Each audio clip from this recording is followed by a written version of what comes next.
they trying to push a record or trying to push a project. So you meet a lot of people. So that gave me an advantage to have different people and DJs because I will always have I had Melly Mel, uh, the real Melly Mel from Yeah, yeah. Back in the day. Pure Yeah. Five. Yeah, Melly Yeah. Mel to come out to my session at DeKalb County Juvenile Court, and he fell in love with the program. Benzino was coming for like 2 months straight.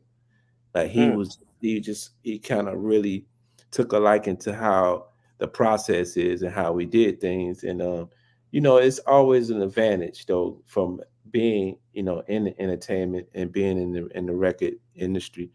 It did have its advantages. Yeah, one more question for you, PZJ. Yes, sir, What do Willie you D. think? Yes, sir, Willie D. Yeah, Yeah, yeah. Willie what do D. you what do you believe has to happen state-wise, legislative-wise, regarding gun laws? What is your feelings about that? I told you he's like It's Google. hard- it's hard to speak. It's hard to because it's like now it's to the point that everybody got guns now. Right. So you can't, you might want to put more requirements on what you probably need to be able to get a gun, but I don't know, man.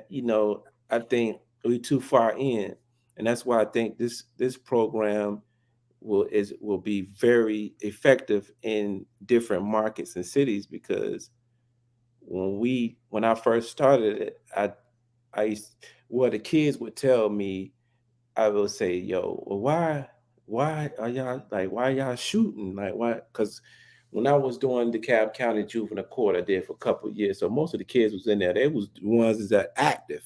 So Yeah. I asked, like, you know what I'm saying? And they would say, you know what, Mr. Pezo, when you let off that round or you bust, it's adrenaline. That Mm, adrenaline just go through your Yeah. body and you just get hype and mm, it causes you to want to do it all the time. It's addictive, you know what I'm saying? Because of the whole adrenaline and them, when the recall of the gun when Yeah. it comes back, they that cause an addiction. And then you have to look at it too. They playing video games with guns, Call of Duty. Fortnite, all that. They got the music with it. You know what I'm saying? It's talking about the gunplay. You know what I'm saying? They watching the movies with all the gunplay. So they seeing the videos online with all this gunplay stuff going on online. So, I don't know. I think, when it's time to talk about, what they should do for legislation, I don't know. I think we're too far right now. I don't think I could say is make it, somewhat a little bit harder to be able Uh-huh. to get a firearm. What's your take on it? You tell me. What you got? what I think is that instead of going state to state, I'm a firm believer that we need to do everything nationally. And we need to, first of all, we need to set up a better education system. We need to Mm-hmm. set up guidelines regarding, you know, gun laws. And Mm-hmm. we need to continue to go into the inner city and develop different types of trainings. Give our young people insight. Give the parents insight. Because right now, the young people, the inmates is running the asylum, so the kids is running the crib. Mm-hmm. And I just think that we need to do it on a national level because some states don't look at things from the same light as other states, but it constantly has to be has to be addressed. That's my take on it. Hmm. All That's right. interesting. All right. So, where do you see the pop program in the near future with you? Well, we definitely we've been working hard. I got to show some love to my board, man. My board is excellent, keeping me inspired to go and take the next steps, the necessary steps that I need to take to grow the program. Not only we have just develop a real close bond with my board members, and they really helping me as far as putting things together and, really kind of making some decisions to help, help grow it. We want to take it nationally. You know what I'm saying? We want to have, That's what's up. yeah, we want to have a national uh, initiative where different, states, the training, go and do the training for them, train them on the curriculum, train them with, virtually too as well with the videos, and just, basically just grow it that way and to have different chapters. You know what I'm That's what's saying? up. We want to have different pop chapters around because, when kids, using their phone, they putting these different things in their phone, and using the outlet of a studio or just recording it in their phone. They can rap it in their phone, they can sing it in their phone, they can do a poem in their phone. All of this stuff is a part of the pop process, and we just really feel that we can help curve, the violence with this movement because I done had so many different kids come through the program, and like I said too, and Newport News Behavior Health, I was doing the emotional expression, which is another method that we teach, and that's all about learning how to become emotionally intelligent. So, I would ask him, I say, "Oh, I pick an emotion." I say, "Oh, I need you to draw that emotion. I don't care what it look like, what it is, whatever first come to your mind, I need you to draw it out, Okay. right?" So they'll draw it out, whatever. They might draw a whole bunch of scribble, scrabble, whatever. And I say, okay, so what? And then they have to write a short paragraph to interpret what they drew. Uh-huh. So I said, okay, so what? So what is this? To say, anger is like confusion. You confused when you get angry. You just mad, and it's you don't really think. No. So when you start letting them identify When they're with, adrenaline and then everything is yeah, going and the dopamine going, all that is going at the same time. They're right, not they're not thinking clearly. right, right. So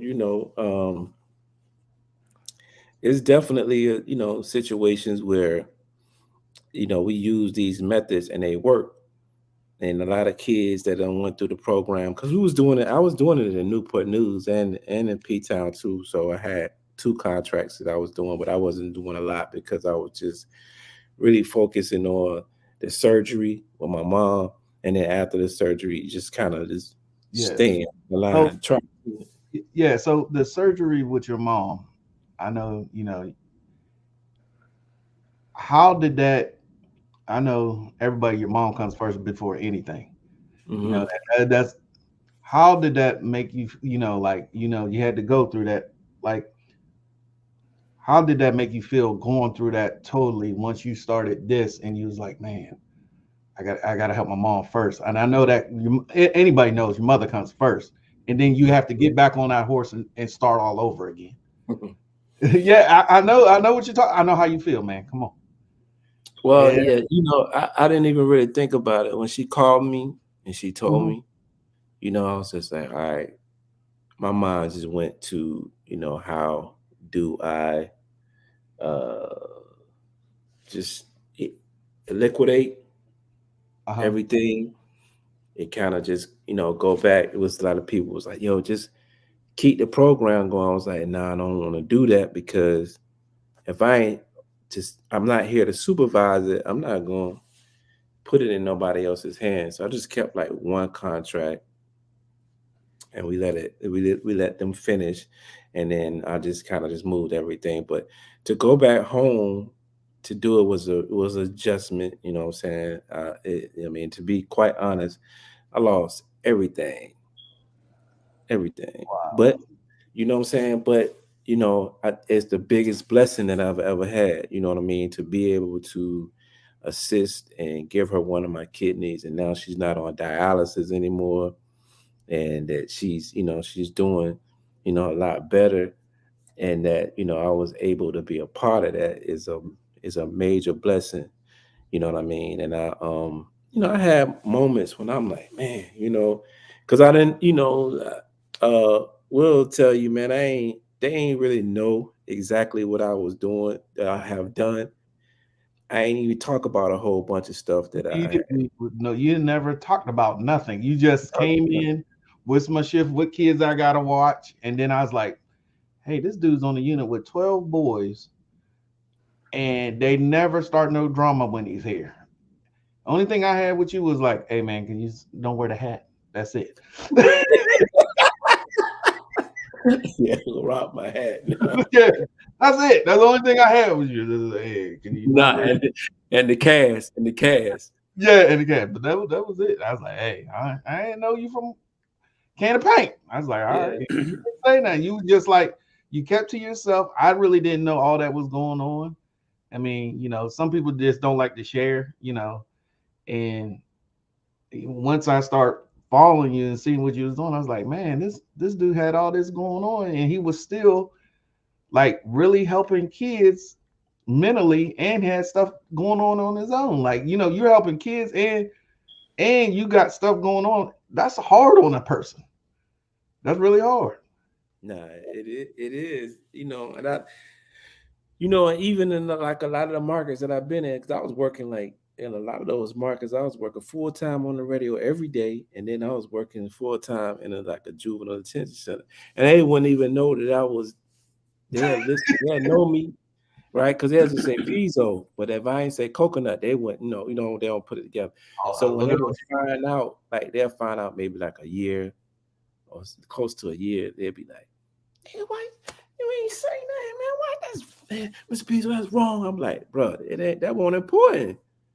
I'm here to help y'all. Like, I ain't here to be trying to blow myself up and talk about this and that and the third, bro. I'm here now. I'm here for real. They be like, yeah, Right.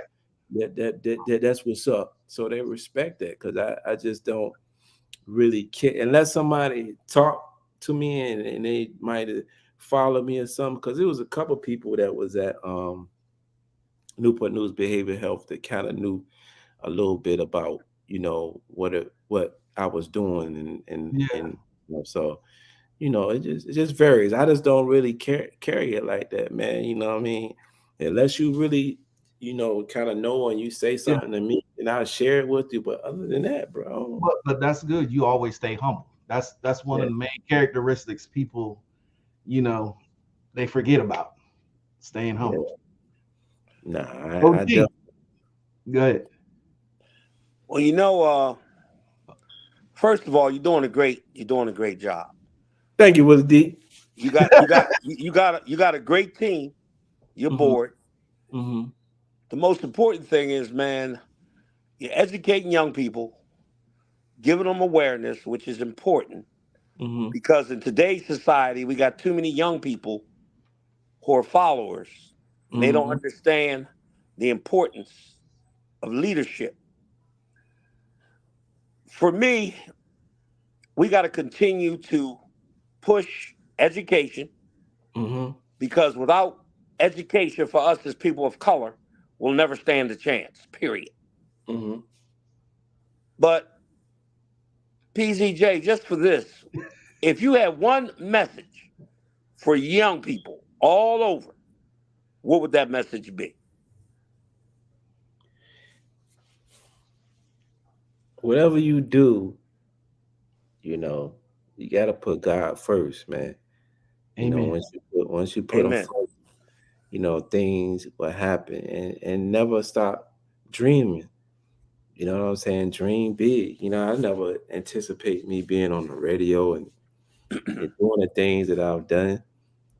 But I'm a dreamer, and and I never let no one you know take me away from that. So you just got to continue to be yourself first and foremost, and just put God first, man. You know what I'm saying? Once you do that, a lot of things will happen for you. It might not be on your time, but it'll happen. That's great. One of my gifts that I have is I was a motivational presenter for over 20 years. Got a great Mm, message for young mm, people. mm. Definitely can light up a room.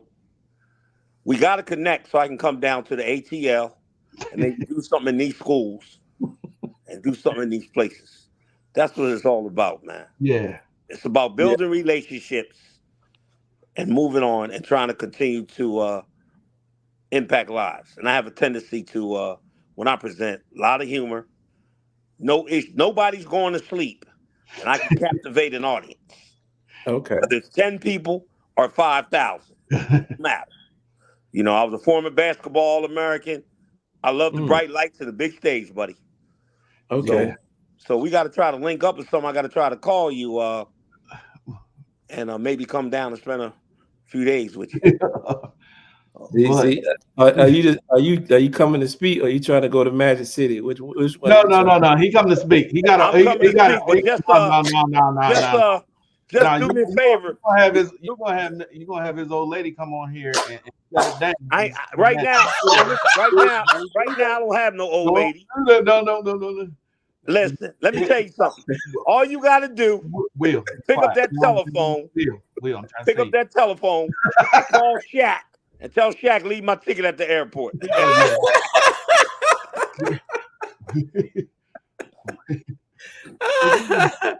Nah, man. I appreciate it. And I'm gonna tell you too, OG Will, listen, that's my, I've been speaking for a little minute, but I'm really taking it serious now.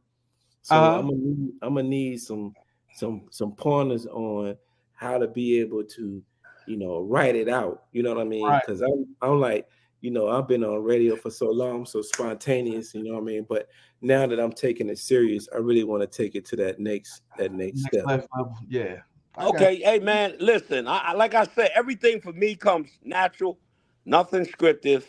I just do it from my heart. Oh, he does. He does. And I've been blessed with that gift, and I just want to continue to expand because I done did over 250 schools all in New England. I'm just trying to expand a little. Who's keeping track down that way? Yeah, but we'll connect and do something. Keeping track. All right, and listen. If you ain't got no money, all you gotta do, man, is give me some fried chicken. We good. But man, you've been blessed. It's been great to have you on. Yeah. Continue to see your vision become a reality. And one thing I wake up, every day with: don't let nobody steal your joy. Keep smiling like you're doing. All right. I appreciate that, man. Yeah, I appreciate Purpose-Driven Champs for. Man, I know you got to come back. You got to come back. Hey man, let me know. Will, I'm gonna be tapping in with you anyway to get this this information that I need. So okay, I appreciate y'all for just having me on anytime, man. Just reach out, bro. I'm gonna hit you back. I got you. All right, this is Will Grayson from Purpose-Driven Champs with my boy William D. Harris and Pezo. Pezo, tell them where you can find you on your website and everything. You think I forgot, bro? No, hey man, I just want to let y'all listen. Y'all talk about this violence that's going on out here with these kids and all of this stuff that's going on. Listen, go to painonpaper.com. Easy. Painonpaper.com. You will see a donation button on there. Please hit the donation. No donation is too small. Make a donation. We are having a camp. My words are power camp for the youth. And we need your help to be able to facilitate this camp and do the things that we really need to do. All right. So that's painonpaper.com. Also, once you go to the website, there will be a white box that'll pop up. And it'll ask if you have any questions. Put your email in there. It comes straight to our board. All right. So just leave your email, whatever questions you may have. And I would love to come to Virginia to do some stuff. Wherever, just let me know. You know what I'm saying? And we can make that happen. All right. It's painonpaper.com. Everybody got that. Painonpaper.com. Mm-hmm. All right, y'all.